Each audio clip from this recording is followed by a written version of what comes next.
नमस्कार साथियों, हिंदी भाई आरबी सर यूट्यूब चैनल पर आप सबका स्वागत है। मैं आज आपके लिए स्पेशल 50% लेके आया हूँ हिंदी के।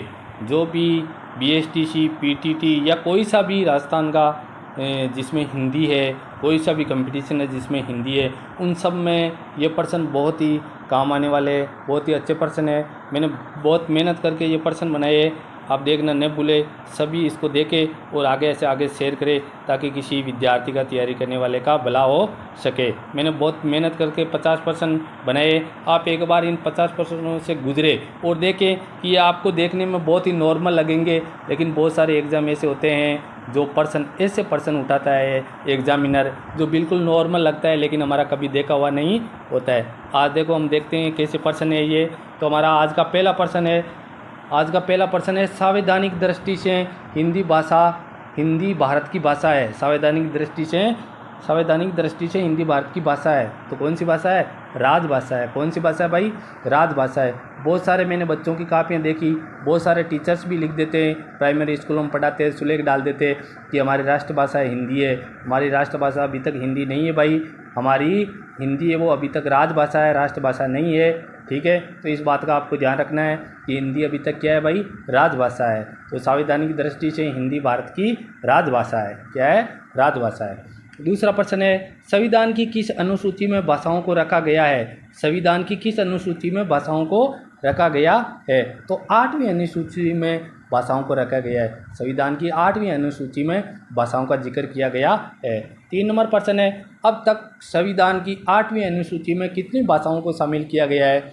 8वीं अनुसूची में अब तक कितनी भाषाओं को शामिल किया गया है? तो इसका उत्तर होगा 22 भाषाओं को। कितनी भाषाओं को? 22 भाषाओं को। ये नॉर्मल पर्सन लगते हैं। बहुत सारे कंपटीशन के उठाकर देख लो पेपर आप, बहुत सारे एग्ज़ाम में ऐसे पर्सन आए हुए हैं। तो हर एग्ज़ाम में 1-2% तो ऐसा थ्योरिकल पर्सन मिलता है जिसके बारे में भाषा से संबंधित जानकारी पूछी जाती है। अगला हमारा 4 नंबर प्रश्न है, हिंदी दिवस कब मनाया जाता है? हिंदी दिवस कब मनाया जाता है? तो इसका उत्तर होगा 14 सितंबर। 14 सितंबर को हिंदी दिवस मनाया जाता है। अगला हमारा 5वां प्रश्न है, राजभाषा अधिनियम कब पारित हुआ? राजभाषा अधिनियम कब पारित हुआ? तो इसका उत्तर होगा 10 मई 1963 को। 10 मई 1963 को राजभाषा अधिनियम पारित हुआ। 6 नंबर प्रश्न है, हिंदी को संघ की राजभाषा के रूप में कब मान्यता मिली? तो इसका उत्तर होगा 14 सितंबर 1949 को। 14 सितंबर 1949 को। अगला है 7वां प्रश्न हमारा, हिंदी भाषा की लिपि है। हिंदी भाषा की लिपि कौन सी है भाई? हिंदी भाषा की लिपि है देवनागरी लिपि। कौन सी लिपि है? देवनागरी लिपि है। हमारी हिंदी भाषा की जो लिपि है उसका नाम है देवनागरी लिपि। ये आपको दिखने में पर्सन छोटे लिखते हैं, दिखने में कैसे लगते हैं भाई? छोटे लगते हैं, लेकिन बहुत ही अच्छे पर्सन है ये, बहुत ही अच्छे पर्सन है। अगला प्रश्न देखो 8वां, राजभाषा का प्रावधान किस अनुच्छेद में है? तो राजभाषा का प्रावधान है अनुच्छेद 343 में है। 343 नंबर जो अनुच्छेद है उसमें राजभाषा का उल्लेख किया गया है। अगला हम प्रश्न देखते हैं भाई। अगला प्रश्न है हमारा प्रश्न नंबर 9। 9 नंबर प्रश्न देखते हैं क्या कहता है। 9 नंबर प्रश्न कह रहा है, राजभाषा अधिनियम का संशोधन हुआ। राजभाषा अधिनियम का संशोधन हुआ 1967। इसका उत्तर क्या होगा? 1967 में राजभाषा अधिनियम का संशोधन हुआ। 10 नंबर प्रश्न है, राजभाषा विभाग की स्थापना कब हुई? तो राजभाषा विभाग की स्थापना भाई 1975 में हुई। 1975 में राजभाषा विभाग की स्थापना हुई। 11वां प्रश्न है, हिंदी की उत्पत्ति किस अपभ्रंश से हुई? तो हिंदी की उत्पत्ति शौरसेनी से हुई। किससे हुई भाई? शौरसेनी से हुई। अगला प्रश्न है, प्रथम विश्व हिंदी सम्मेलन कहाँ हुआ? बहुत ही अच्छा प्रश्न है, बहुत अच्छा प्रश्न है। प्रथम विश्व हिंदी सम्मेलन कहाँ हुआ? नागपुर में हुआ। कहाँ हुआ? नागपुर में हुआ। वर्ण के कितने प्रकार होते हैं भाई? तो वर्ण के 2 प्रकार होते हैं। वर्ण के कितने प्रकार होते हैं भाई? 2 प्रकार होते हैं, सबको पता है। एक स्वर होता है और एक व्यंजन होता है। अगला प्रश्न देखते हैं हमारा। अगला प्रश्न है 14 नंबर प्रश्न।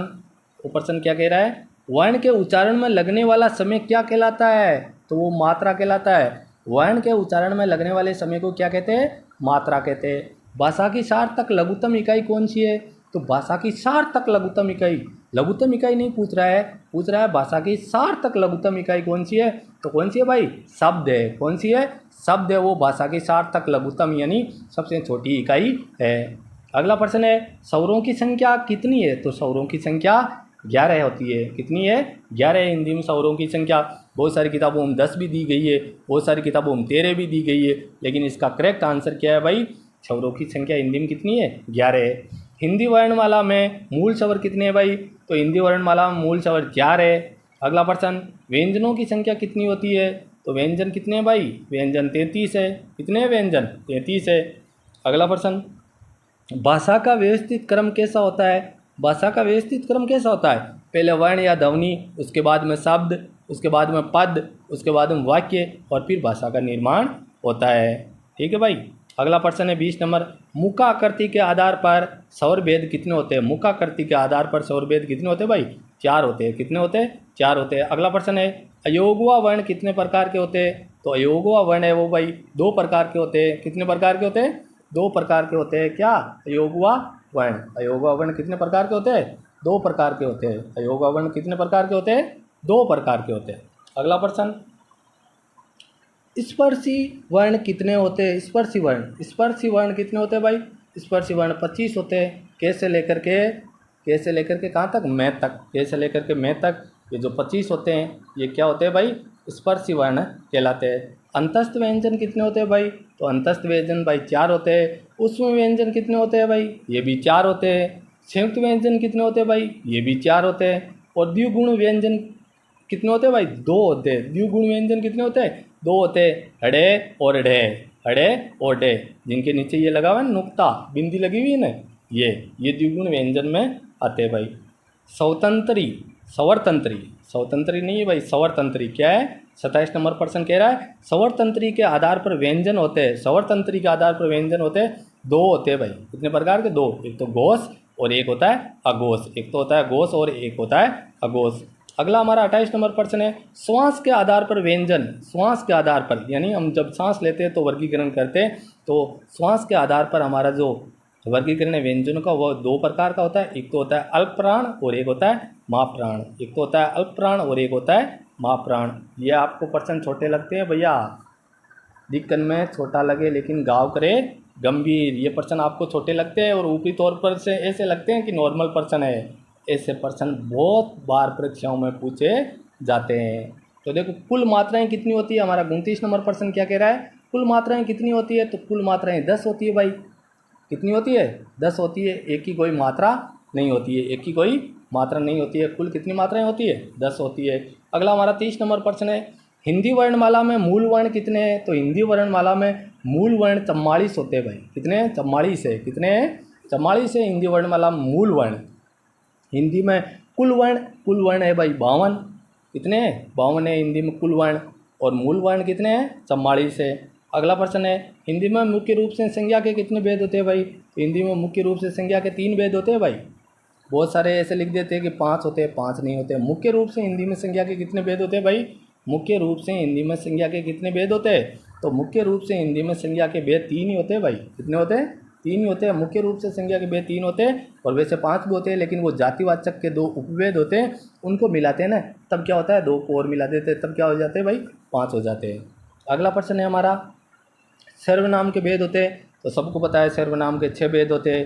अगला प्रश्न है हमारा विशेषण के भेद होते हैं। तो विशेषण के सबको पता है 4 भेद होते हैं। एनसीईआरटी की बहुत सारी, मान लो ये आरबीएससी की किताबें हैं, इनमें बहुत सारी किताबों में 5 भी दिए हुए हैं। कितने? 5 भी सही है और 4 भी सही है, लेकिन 4 भी गलत नहीं होगा। इस प्रश्न में थोड़ा डाउट रहता है कि अगर कंपटीशन में इस प्रकार का प्रश्न पूछा जाता है तो या तो 5 रहता है ऑप्शन में या 4 रहता है, दोनों ही सही है।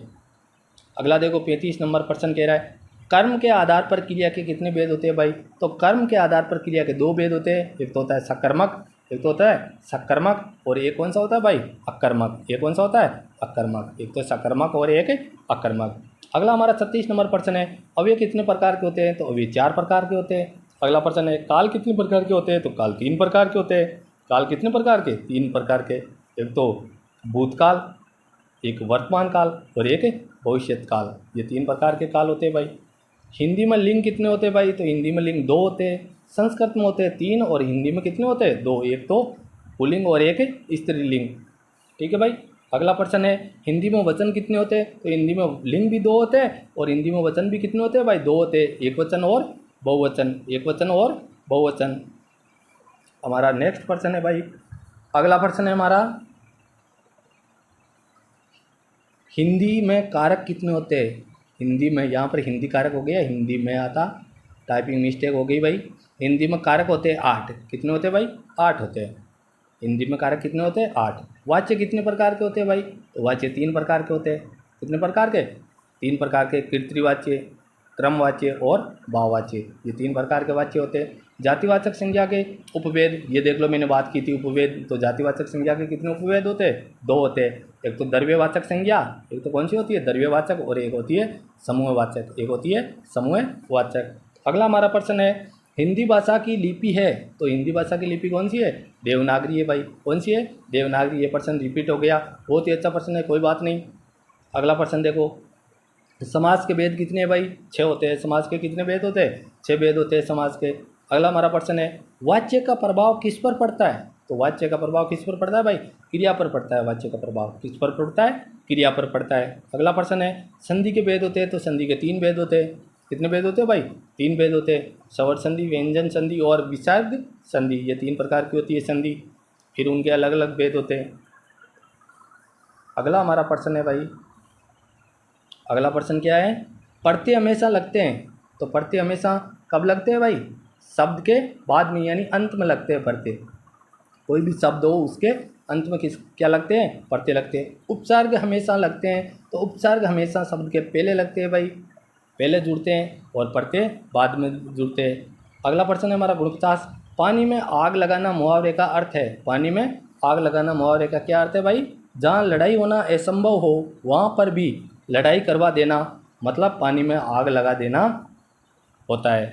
अगला प्रश्न है हमारा 50 नंबर और लास्ट प्रश्न, गागर में सागर बढ़ना। गागर में सागर बढ़ना, गागर में सागर बढ़ना, बहुत कम शब्दों में बड़ी महत्वपूर्ण बात कह देना। तो आज ये मैंने जो 50 प्रश्न बनाए हैं ना आपके लिए, ये गागर में सागर बढ़ने का काम करेंगे आपके लिए, अगर एक बार भी आप इन प्रश्नों को देख लोगे। देखने में छोटे लगे लेकिन गाँव करे गंभीर, इस प्रकार के ये प्रश्न है भाई। आप एक बार इनको ज़रूर पढ़ना, अगर आपको अच्छे लगे तो कमेंट में मेरे को बताना। मैं अगले जो प्रश्न लेके आऊँगा इनसे भी अच्छे लेके आऊँगा। BSTC और अभी PTET की जो तैयारी कर रहे हैं उन बच्चों के लिए बहुत ही अच्छे प्रश्न है। मैंने ये भाषा के प्रश्न इस प्रकार से उठाए टॉपिक है कि अंदर से नहीं उठाए, ऊपरी लेवल के प्रश्न है, ताकि किसी भी बच्चे के ये प्रश्न गलत न हो। धन्यवाद, नमस्कार।